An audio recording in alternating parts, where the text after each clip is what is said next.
Hello, you're welcome to my channel, Casandra World. If you're a regular here, you know what time it is. It's time to learn. It's time for us to meet and share ideas. But if this is the first time of you, chancing on my channel, you're at the right place. So just subscribe and hit the notification button so that you always get this thought-provoking educational videos that I bring to you. My name is Cassandra. I'm a YouTuber from Africa, specifically Ghanaian. I'm proudly Ghanaian. Now today I want to talk to us about, or I want us to unpack and share some ideas around negotiations, the power of negotiations. How do you get a yes out of a deal without making the next partner or the other person feel like they lost?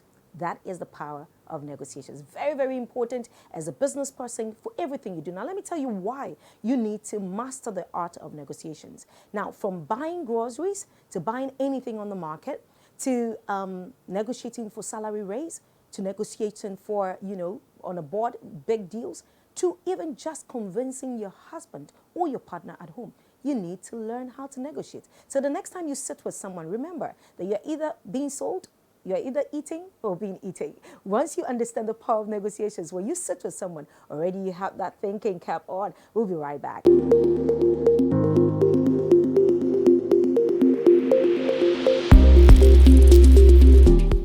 Lovely to be back. Number one, when you go to negotiate anything, make sure that you have multiple bargaining chips.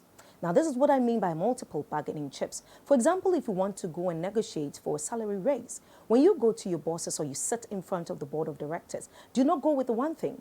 That means that you have to do your homework and know what other thing the company may be willing to give if you do not get the first one. So once you go negotiating, you should have the first chip, then the second chip when the first one doesn't happen. So for example, you go to, negotiate for a salary raise, but then your boss is like, listen, I will not be able to, the company can't afford a salary raise at this time. If you have another chip, you can also pull another chip from the bag, which could be maybe an internship, or the company sponsoring your next education or higher education for you. And that is how you bargain. Whenever you're going to bargain, when you want to talk to your husband, for example, you want the kids to go to a certain school and he's been refusing for a while. When you sit with him to bargain, you need to have extra, you need to have, other things that you can bring on board or put on the table. So always be willing to have multiple chips when you go to negotiate. Number two is always go with an open mind, because every negotiation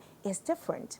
Because every negotiation is different and takes different turns, you should always go with an open mind. Now, sometimes you go in and your mind is fixed and you're like, no, if I do not get this, this is going to happen. You will not get anything out. But when you go with an open mind, you realize that sometimes while the negotiation is going on, it takes a completely different turn. And sometimes it helps you with your posture as well. Because sometimes you could be going for like a one-time relationship thing with the person or with the organization. Then you realize that the company actually has more things that could help you.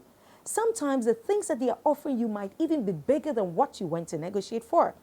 So it helps to go in with an open mind. Always go to your negotiation table with an open mind. Now, number three is to consider the outcome of the negotiations. Now, you've gone to, to negotiate for something. Let's say you want to go and buy a phone. Consider the outcome. If I do not get to buy the phone, how does it affect me? You need to think about all these things before you go into negotiating. Now, the other thing is think about the outcome for the other person as well.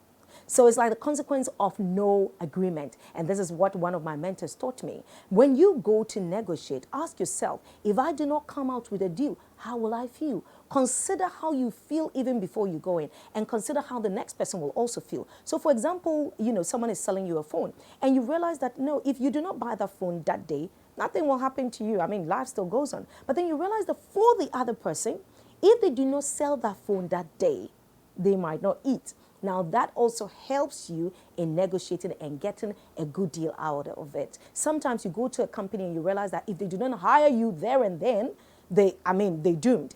You can also use that in your negotiating, in having a bigger or a stronger power in negotiation. And the last one is using a bigger negotiation against another one. So before you go and negotiate, sometimes this is how what people do. They go to one big organization and they negotiate with them, and they use that to come to you and they say, oh, even so and so decide, said he was going to give me this. That always works. That always works. I hope you have learned something. Now, the next time you sit with somebody, just mere conversations, just, having, trying to convince hubby or trying to convince your wife, just, going to just negotiate for something. Make sure you use these points that I've given you. Have an open mind. Go with multiple chips so that you have different chips to pull out of the bag when one doesn't work. Make sure that you have an open mind. Make sure that as you are going, you know exactly what you're going in for. You've already weighed the outcome for yourself and for the next person. And if you have the chance to just, clash two parties against each other, do it. But this is what I always say about negotiations. How to get a yes out of a deal without making the next person feel they lost. So whenever you're negotiating, don't go out there and cheat, but get the best deal out. Get a yes without making the next person feel that they have lost. I hope you have learned something. Go out there and win. Make sure that you subscribe to this channel. Make sure that you have hit the notification button for more, and make sure that you leave a comment for me. Bye-bye.